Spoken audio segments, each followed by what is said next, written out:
जी अस्सलाम वालेकुम स्टूडेंट्स आज हम अपना पहला सेक्शन इन्वेस्टमेंट डिसीजंस का जो स्टार्ट करने लगे हैं और इस सेक्शन के अंदर जो कि one of the lengthy section है हमारे सिलेबस का, इसके अंदर हम देखेंगे कि हम डिफरेंट इन्वेस्टमेंट अपॉर्चुनिटीज़ को या डिफरेंट इन्वेस्टमेंट्स को कैसे एवेलुएट करते हैं या कैसे अप्रेस करते हैं। इस सेक्शन के अंदर हम बात करेंगे कि जी वो कौन से प्रोजेक्ट्स या कौन सी इन्वेस्टमेंट्स जो हैं वो गुड इन्वेस्टमेंट्स होंगी बिजनेस के लिए और कौन सी इन्वेस्टमेंट्स हमारे लिए बैड इन्वेस्टमेंट्स हो सकती हैं। लाइक के जैसे कि एक बड़ा स्ट्रिक्ट किस्म का जो एग्जामिनर है, जब आपका जो पेपर चेक करता है तो बड़े स्ट्रिक्टली आपके पेपर को एग्जामिन करता है, चेक करता है, एवेलुएट करता है और देखता है कि किस स्टूडेंट को पास होना चाहिए और कौन सा स्टूडेंट फेल होगा। तो it is same as like a strict examiner है जो ये एवेलुएट करने जा रहा है कि गुड प्रोजेक्ट्स कौन से होंगे और बैड प्रोजेक्ट्स कौन से होंगे।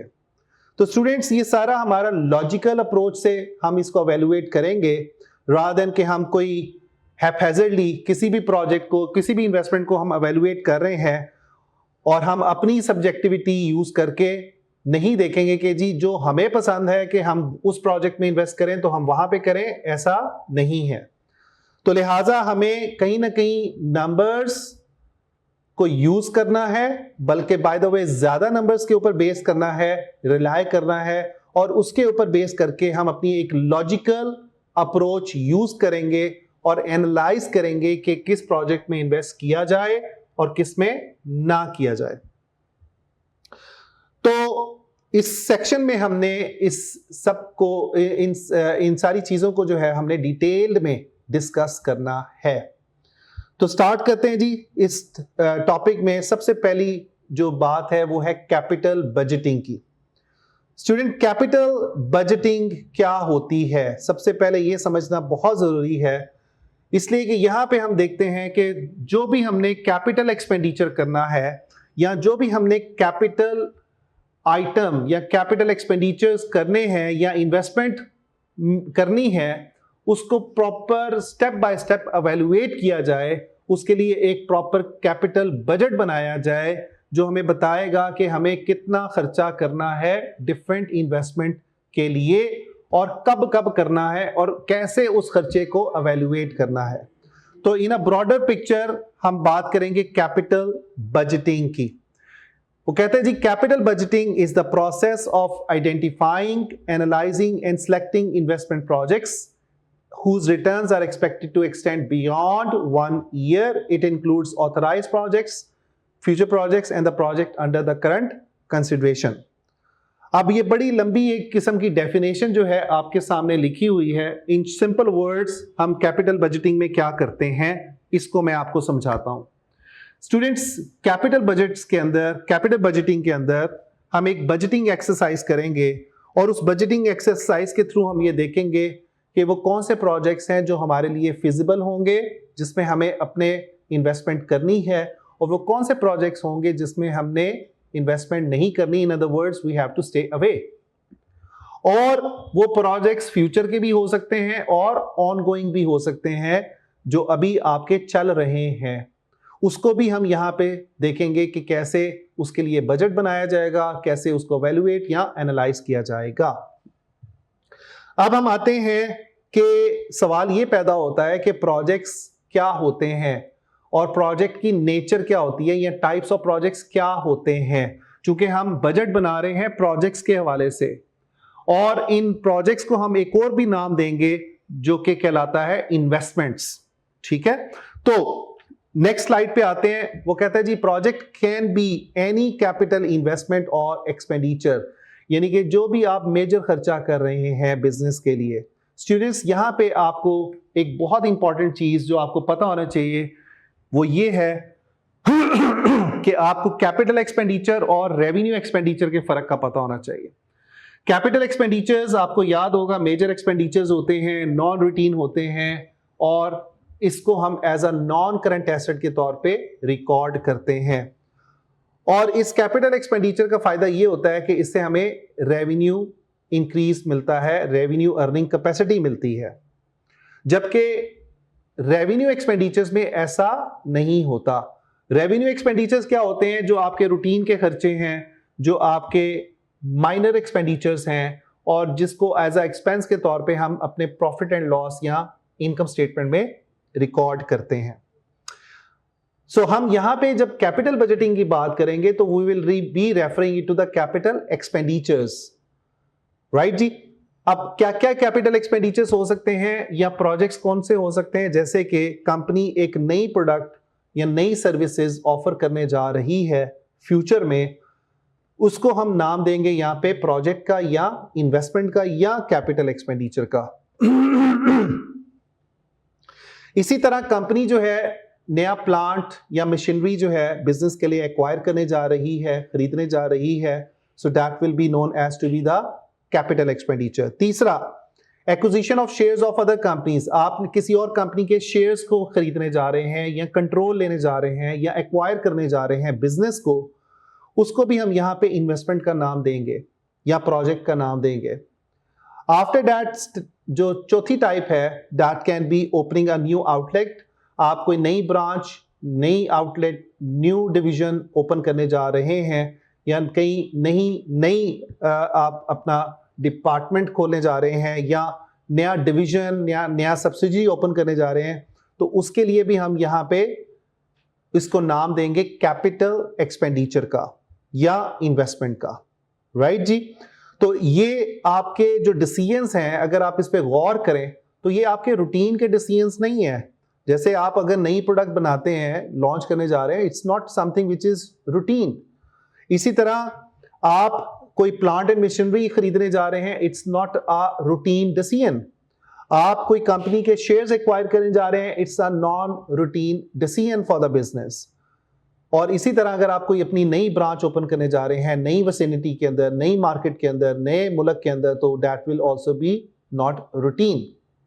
तो लिहाजा ये जो नॉन रूटीन डिसीजंस हैं, that can shape the future of the business, that can affect the business overall.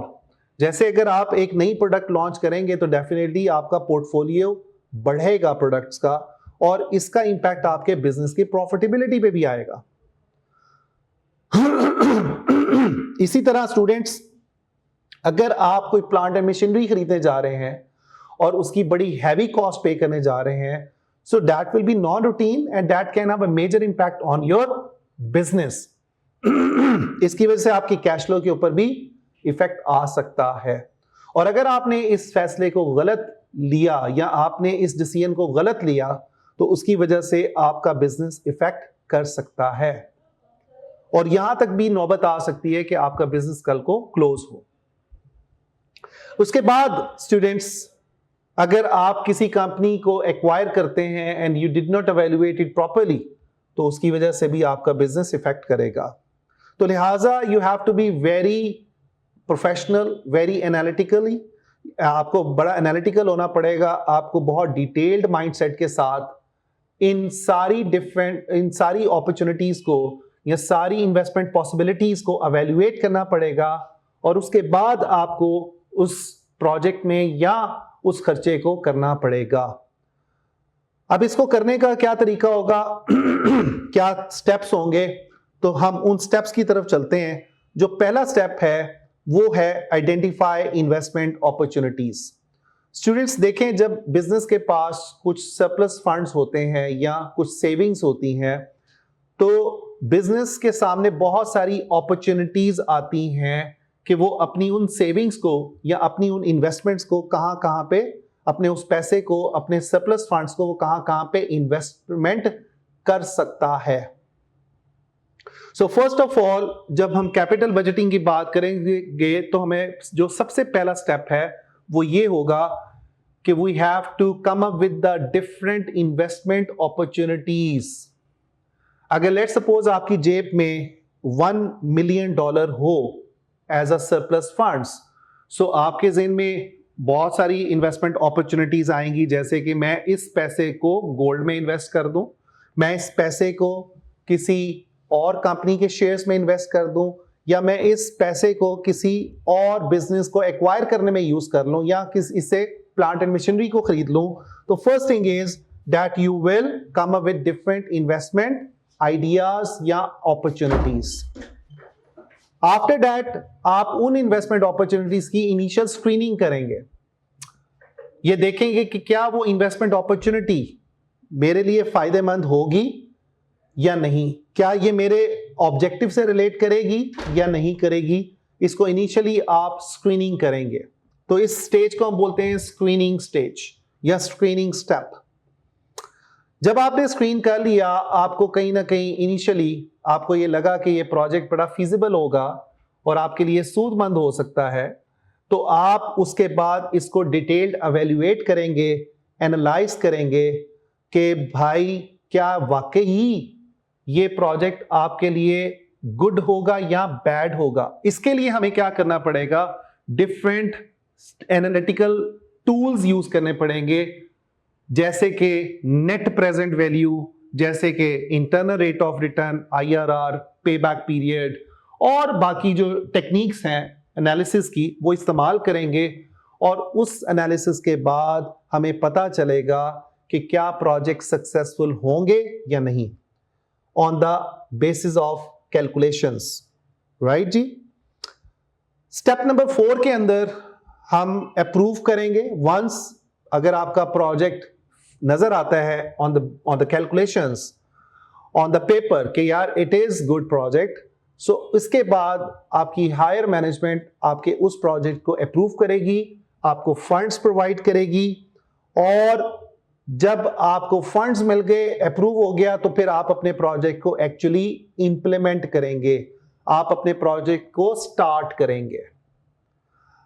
After implementing, जब आपका प्रोजेक्ट इंप्लीमेंट हो गया, स्टार्ट हो गया, और उसको आप बाद में साथ साथ मॉनिटर भी करेंगे कि क्या हमारा प्रोजेक्ट हमारी डेडलाइंस को पूरा कर रहा है, क्या अंडर द कॉस्ट पैरामीटर्स हमारा प्रोजेक्ट कंप्लीट हो रहा है या नहीं हो रहा। और उसके बाद जब आपका प्रोजेक्ट कंप्लीट होगा तो आप उसको रिव्यू करेंगे, देखेंगे कि क्या उस प्रोजेक्ट ने आपको वही आपके टारगेट्स अचीव करने में हेल्प किया या नहीं किया। तो यहां पे हम हर एक स्टेप को फॉलो करने के बाद अपने प्रोजेक्ट को इंप्लीमेंट किया, एक्चुअली उस पे काम शुरू किया और उसको रिव्यू किया कि क्या वो प्रोजेक्ट हमारे माइलस्टोन को पूरा कर रहा है या नहीं कर रहा। तो ये स्टूडेंट्स, इसके अंदर कैपिटल बजटिंग के अंदर आपको हर स्टेप्स को कंप्लीट करना पड़ेगा, राइट स्टूडेंट्स। इसके बाद हम कैपिटल बजटिंग को ओवरऑल हमने देख लिया। अब इसके अंदर एक जो बड़ा इंपॉर्टेंट स्टेप है, जो स्टेप नंबर 3 है, जिसके अंदर हम ये सीखेंगे कि इन्वेस्टमेंट अपॉर्चुनिटीज को एवेल्युएट या एनालाइज कैसे किया जाता है, वो कौन से टूल्स, वो कौन सी टेक्निक्स हैं जो हमें इसको हेल्प करने में, इसको करने में हेल्प करेंगी, उसको हम डिस्कस करते हैं। और उसके लिए आपके सामने एक चार्ट दिया हुआ है। मैंने इन टेक्निक्स को 2 कैटेगरीज में डिवाइड किया। पहली कैटेगरी हमारी बेसिक टेक्निक्स की है और दूसरी जो कैटेगरी है वो है एडवांस्ड टेक्निक्स की या डिस्काउंटेड कैश फ्लो टेक्निक्स की। बेसिक टेक्निक्स में स्टूडेंट्स हम बात करेंगे पे बैक पीरियड की या सिंपल पे बैक पीरियड की। सिंपल पे बैक पीरियड या पे बैक पीरियड क्या होता है? It is just like initial screening. ये हमें बताता है कि हमें एक प्रोजेक्ट में अगर हम पैसा इन्वेस्ट करते हैं तो इस इन्वेस्टमेंट को रिकवर करने में हमें कितना अरसा लगेगा, या हमारी इन्वेस्टमेंट हमें कितने अरसे में रिटर्न वापस करेगी। तो उसको हम बोलते हैं pay back period. Then second technique जो हम सीखेंगे सिंपल बेसिक टेक्निक्स के अंदर, वो है अकाउंटिंग रेट ऑफ रिटर्न, जिसको हम ROCE भी बोलते हैं। ये हमें बताती है कि भाई इन्वेस्टमेंट के ऊपर आपको प्रॉफिट कितना मिलेगा in percentage terms, how much the profit you earn over the investments, in other words. ठीक है। और ये जो दोनों टेक्निक्स हैं ये सिंपल हैं, इजी टू कैलकुलेट हैं, इसके अंदर कोई टेक्निकलिटी इन्वॉल्व नहीं है। वो क्यों, कौन सी टेक्निकलिटी है उसकी बात में हम बात करते हैं। देन स्टूडेंट्स, हमारे पास जो एडवांस टेक्निक्स हैं जिसको हमने बहुत ज्यादा इस्तेमाल करना है आगे फ्यूचर में, उनमें से एक टेक्निक है एनपीवी, नेट प्रेजेंट वैल्यू, दूसरी जो टेक्निक है आईआरआर, और तीसरी जो टेक्निक है वो है जी डिस्काउंटेड पेबैक पीरियड। तो हम इन टेक्निक्स की मदद से अपने प्रोजेक्ट्स को एवेलुएट करेंगे, राइट जी। इसके बाद स्टूडेंट्स हम स्टार्ट करते हैं पेबैक पीरियड को। जैसे मैंने आपको शुरू में बताया कि पेबैक पीरियड हमें बताता है कि how much time it will require to recover your initial investment. Initial investment से क्या मुराद है कि स्टूडेंट्स जो प्रोजेक्ट आप स्टार्ट करने जा रहे हैं, डेफिनेटली आपको इन्वेस्टमेंट की जरूरत होगी या आपको उस प्रोजेक्ट में पैसा लगाना पड़ेगा। तो कोई भी प्रोजेक्ट जब भी आप स्टार्ट करते हैं स्टूडेंट्स, तो आप चाहते हैं कि वो जो प्रोजेक्ट है वो आपको जल्दी रिटर्न दे, वो इन्वेस्टमेंट जो आप लगा रहे हैं वो जल्दी आपकी रिकवर हो, राइट जी। जैसे फॉर एग्जांपल अगर मैं एक गाड़ी में अपना पैसा इन्वेस्ट करता हूं और मेरा मकसद उस गाड़ी को लेके ये है कि मैंने कल को उसको एज अ टैक्सी या एज अ मैंने उसको जो है यांगो के ऊपर मैंने उसको यूज करना है, तो I will definitely be concern कि मैंने जो इन्वेस्टमेंट की है उस गाड़ी में वो मुझे कितनी जल्दी वो इन्वेस्टमेंट वापस आ जाए। तो कोई भी कारोबार है, चाहे वो छोटे स्केल पे हो या बड़े स्केल पे हो, जहां पे आप अपनी इन्वेस्टमेंट करने जा रहे हैं, तो डेफिनेटली आपको ये पता होना चाहिए या आपको ये जरूर एवेलुएट करना चाहिए कि हाउ मच टाइम आपको लगेगा, कितना टाइम लगेगा अपनी इन्वेस्टमेंट को वापस लेने में। अब इसको कैलकुलेट कैसे किया जाएगा स्टूडेंट, यहां पे दो चीजें बड़ी इंपॉर्टेंट है कि जब हम किसी प्रोजेक्ट में पैसा लगाते हैं तो हमें जो उसका रिटर्न या हमें जो उसका कैश फ्लो मिलता है वो कांस्टेंट भी मिल सकता है और नॉन कांस्टेंट भी मिल सकता है। कुछ प्रोजेक्ट्स आपको हर साल एक कांस्टेंट रिटर्न देते हैं, कुछ प्रोजेक्ट्स आपको किसी साल में कुछ ज्यादा, किसी में कम या किसी में उससे कम आपको रिटर्न्स मिलते हैं। तो इसका यहां पे एक छोटा सा फॉर्मूला दिया हुआ है पेबैक पीरियड का। अगर आपके पास कांस्टेंट कैश फ्लोज हो या कांस्टेंट कैश इनफ्लोज हो तो उसको कैसे कैलकुलेट करेंगे, और अगर आपके पास नॉन कांस्टेंट हो तो उसके कैसे कैलकुलेट करेंगे। तो अगर हम यहां पे हमारे कैश फ्लोज, अब स्टूडेंट एक चीज बड़ी इंपॉर्टेंट है कि यू मस्ट अंडरस्टैंड कि जो डिफरेंस है वो प्रॉफिट और कैश फ्लोज का क्या है। प्रॉफिट क्या होते हैं और कैश फ्लोज क्या होते हैं। तो स्टूडेंट्स ये हम अकाउंटिंग में सीख के आए हैं कि cash flow is not the profit and the profit is not the cash flows. फर्क क्या है, फर्क ये होता है कैश फ्लो और प्रॉफिट में, वो होता है treatment of non cash items like depreciation हो गया, लाइक प्रोविजंस हो गए। तो यहां पे जो इस फॉर्मूला में जो नोट करने वाली बात है वो ये है कि हम यहां पे कैश फ्लोज की बात कर रहे हैं, कैश इनफ्लोज की बात कर रहे हैं रादर देन द प्रॉफिट्स। तो ये जो टेक्निक है ये आपकी कैश फ्लोज पे बेस कर रही है। तो ये ही गलती स्टूडेंट अक्सर करते हैं कि जब पेबैक पीरियड कैलकुलेट कर रहे हैं तो उनको जो डेटा प्रोवाइड किया जाता है एग्जाम में वो प्रॉफिट्स का दिया जाता है और मिस्टेकनली आप प्रॉफिट को बेस करते हुए अपना पेबैक पीरियड कैलकुलेट करते हैं और इसकी वजह से आपका आंसर गलत होता है। तो मेक श्योर कीजिएगा कि आपका कैश फ्लोज की डिटेल्स प्रोवाइडेड हो to calculate the payback period. तो initial investment divide by annual cash inflow, जो ऑब्वियसली आपकी जो कैश इनफ्लोज हैं that will be constant cash inflows, आप उसको इस्तेमाल करेंगे और आपका पेबैक पीरियड कैलकुलेट होगा।